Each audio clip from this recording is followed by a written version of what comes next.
Good morning. It's the next day and the primer is dry on all the different pieces, and I have to decide which color gray. I've got the Rust-Oleum light gray. That's almost like, it's called pewter gray. It's almost like Ford gray on the 8 ends, but I still have some of this darker gray called, it's called dark gray from Rust-Oleum, and that's what I used on some of the other vices. So that's the color choice, 2 coats of hand-rubbed dark gray.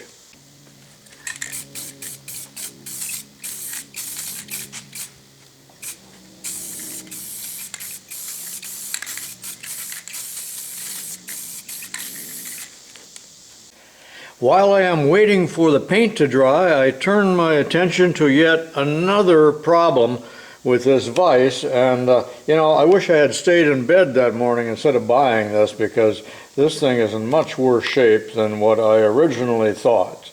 But taking a look at the screw, which I'm holding in the vise now, you can see that over the years, 75 years, of the handle being banged like this, perhaps millions of times, it has peened over the hole here. So considerable is that peening that it's actually sharp. So I'm going to take the Dremel and remove that. Try to clean it up. It looks terrible.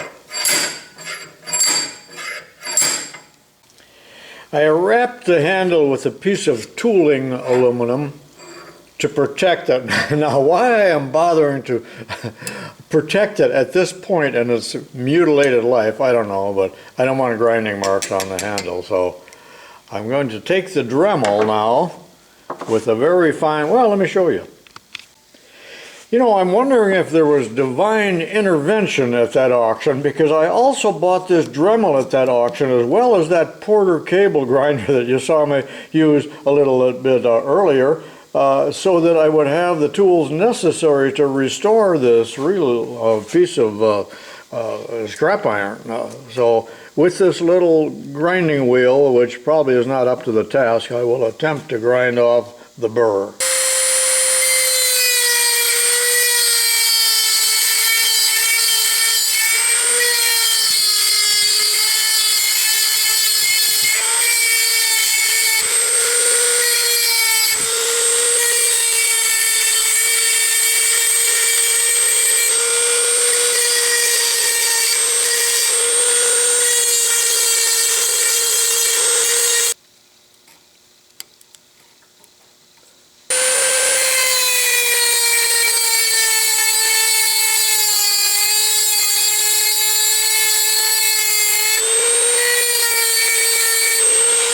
Wow, that really did a number on that little grinding wheel, didn't it?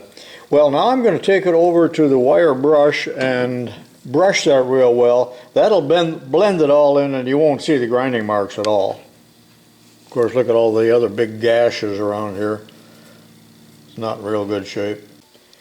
And there it is after wire brushing. Pretty much removed all of the grinding marks, so it's looking fairly good for what it is.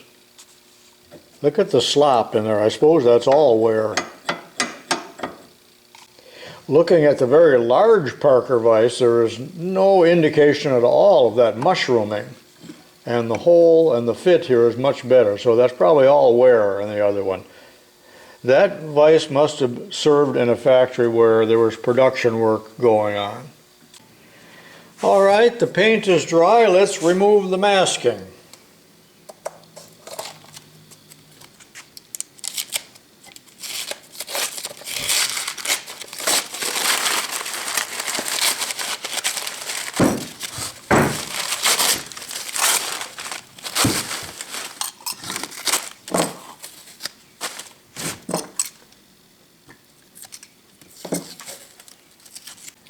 It may not look like it, but I did dress all the flat surfaces, at least to get rid of the high spots where it's been banged and mutilated and beat on.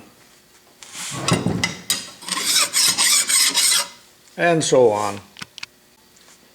And it is a good fit.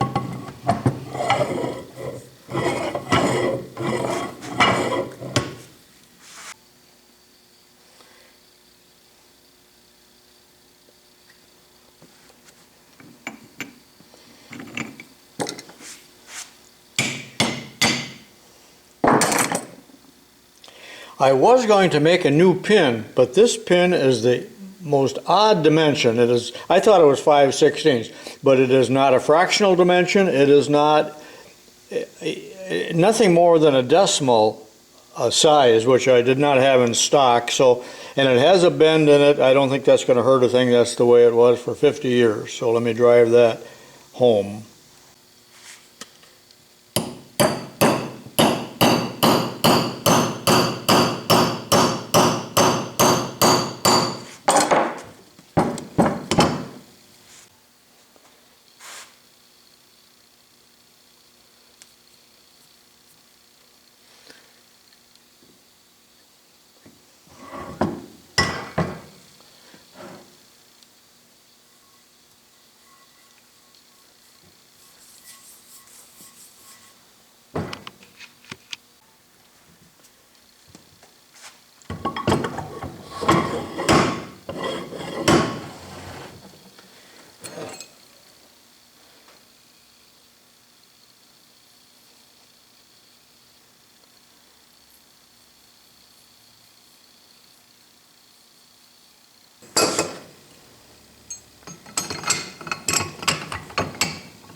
Well, that completes the restoration. Looks pretty good. Matter of fact, as good as it can be, considering the condition and the age.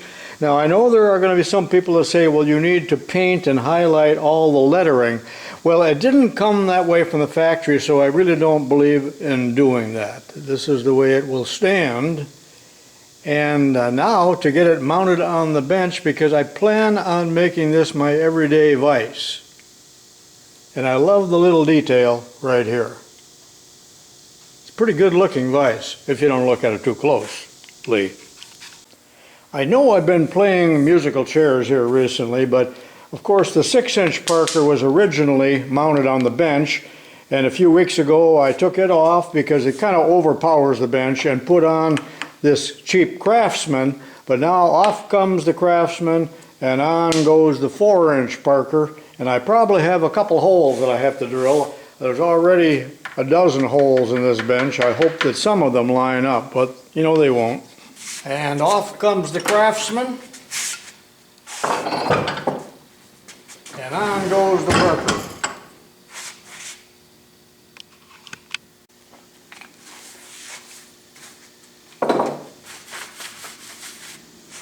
And you guessed it, there's 4 or 5 holes here, and none of them line up. So I got to drill 2 or 3 holes. It requires 3 holes. Yeah, I better get all 3 holes, probably 3/8 or 1/2 inch. But some of it may interfere with this leg down here on the bracket. The bracket comes to the end. I don't know if you can see it or not. I've already drilled 3 pilot holes, and you find it at least mildly interesting that I am now using the Milwaukee that I also bought at that fateful auction.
And there it goes, ready for years of service, unless of course I run across a better vise. And now you can see the contrast in size between the 4-inch and the 6-inch Parker vises.